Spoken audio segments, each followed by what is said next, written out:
Selamat datang lagi di penelusuran mendalam kita. Kali ini kita punya materi menarik nih dari Anda. Sebuah panduan renungan ya, 7 hari, judulnya 7 hari perjalanan di jalan keselamatan. Betul, ini semacam panduan harian gitu ya? Iya, nah misi kita hari ini simpel aja sih. Kita mau coba bongkar langkah-langkah kunci yang ada di panduan ini. Soal konsep keselamatan dalam kekristenan itu gimana sih alurnya menurut sumber ini? Mulai dari kesadaran awal sampai nanti ke hidup yang baru gitu kan? Tepat sekali. Kita akan ikuti aja alur 7 harinya. Kita lihat gimana tiap renungan, ayat-ayat yang disajikan di panduan Anda itu ngebawa kita ke tahap berikutnya. Biar paham tawaran keselamatan ini. Oke, siap. Mari kita mulai dari hari ke-1 ya.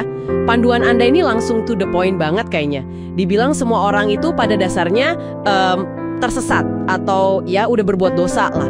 Ini merujuk ke Roma 3:23 ya. Iya, betul. Tujuannya sih kayaknya bukan buat bikin Anda merasa gimana gitu ya, tapi lebih ke titik awal, pengakuan aja kalau kita ini butuh arah gitu. Nah, dan yang menarik, panduan Anda ini langsung nyambungin kondisi tersesat ini, kalau lihat di Roma 6:23 ya, itu konsekuensinya serius, maut. Ini diartikan sebagai keterpisahan dari Tuhan.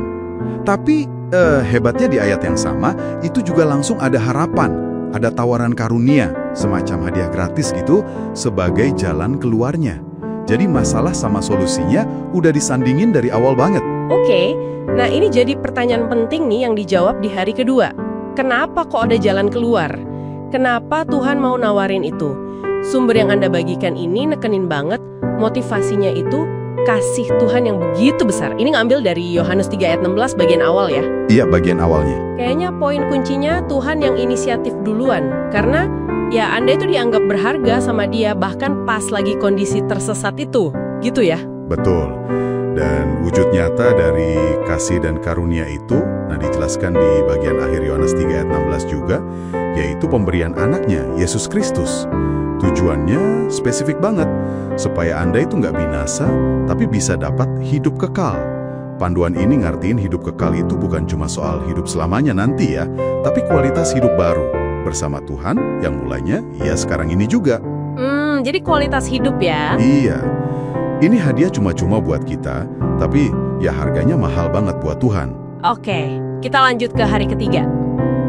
Panduan ini fokus ke klaim Yesus di Yohanes 14 ayat 6. Akulah jalan dan kebenaran dan hidup. Ini kan sering jadi diskusi ya. Gimana panduan Anda ngebahas ini? Nah, panduan Anda ini nyajiinnya bukan sebagai klaim yang sombong atau eksklusif gitu, tapi lebih ke penegasan fungsi. Maksudnya, cuma lewat pengorbanan Dia, hubungan yang rusak sama Tuhan itu bisa diperbaiki. Jadi Yesus itu posisinya kayak satu-satunya jembatan yang dibutuhin. Satu-satunya jembatan, oke. Dan yang menarik lagi, ini ngutip Ibrani 10 ayat 14, pengorbanan ini sifatnya tuntas. Udah menyempurnakan